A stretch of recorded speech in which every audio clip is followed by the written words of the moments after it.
It's 3 a.m., and before the boat's engine even turns over, a fishing crew has already spent thousands of rupees. They've fronted the cash for diesel, bought the ice, and paid advances to the laborers. They are placing a massive financial bet in the dark. Once they leave port, they face an environment that actively wants to destroy them. Look at the sheer force of these waves crashing. The crew navigates a highly volatile ocean, hoping they stumble into a decent school of fish.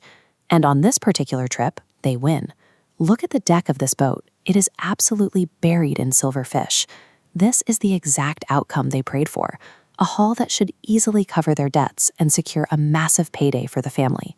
Surviving the trip is only the beginning. The most severe threat to a fisherman's income often starts the moment they touch the dock.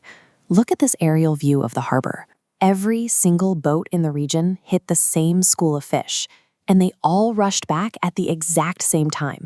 There is no space to dock, the landing zones are choked, and the port has completely run out of ice. Down on the ground, you see scenes like this.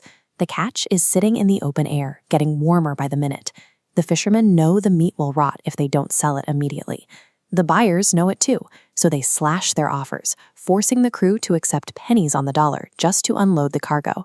A few hours later, those exact same fish arrive at an indoor urban market. Customers browse these pristine metal counters and gladly pay a massive premium, money that the fisherman who risked his life to catch the fish will never see. We evaluate the success of our fisheries by looking at the total tonnage of fish hauled to the shore, but a high volume doesn't pay a family's bills. What actually matters is the net income left over after a trip, and right now, the system actively destroys that value. We can fix this by addressing the very first moment of the trip. Instead of a blind guess in the dark, fishing cooperatives can replace the 3 a.m. gamble with an AI-powered trip decision board. This interface pulls in live data from across the coastline. It cross-references current weather patterns and sea temperatures with real-time capacity at local ports and active buyer demand in the urban markets. Instead of burying the crew in raw data, it distills all those variables down to a single clear signal. It calculates the financial risk versus the catch probability, telling the captain exactly what kind of market conditions await them. Pre-trip intelligence protects a fisherman's baseline capital.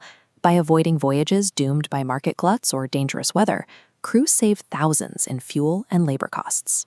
When a crew does get a green light and makes a catch, they secure a digital landing slot while still out on the water. The port expects them, eliminating the chaotic harbor traffic jams and ensuring immediate space to unload.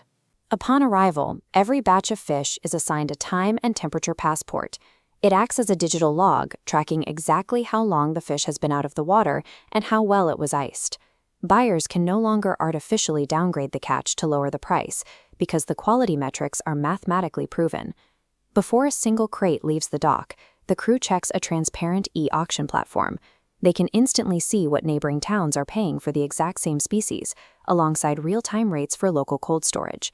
Armed with the actual regional value of their catch and a guaranteed place to store it, the crew holds the leverage. The desperate dockside fire sale disappears, replaced by a calm, calculated transaction. Right now, the post-port logistics look like this. You have independent ice trucks, isolated freezing plants, and distant warehouses that operate completely blind to one another.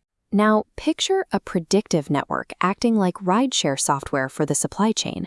It anticipates incoming boat traffic and automatically dispatches insulated trucks, routing the fresh catch directly to open warehouse racks before the ice ever melts. And for the massive piles of smaller, low-value fish seen here, we build shared infrastructure, women's coastal food business zones. Using that same market demand data, these teams process the leftover catch into high-margin products. They transform scraps into branded, ready-to-eat foods, dried snacks, or organic fertilizers. By linking the trucks to the storage and upcycling the scraps, the ecosystem extracts revenue from 100% of the haul. Nothing goes in the trash, maximizing the total value pulled from the ocean.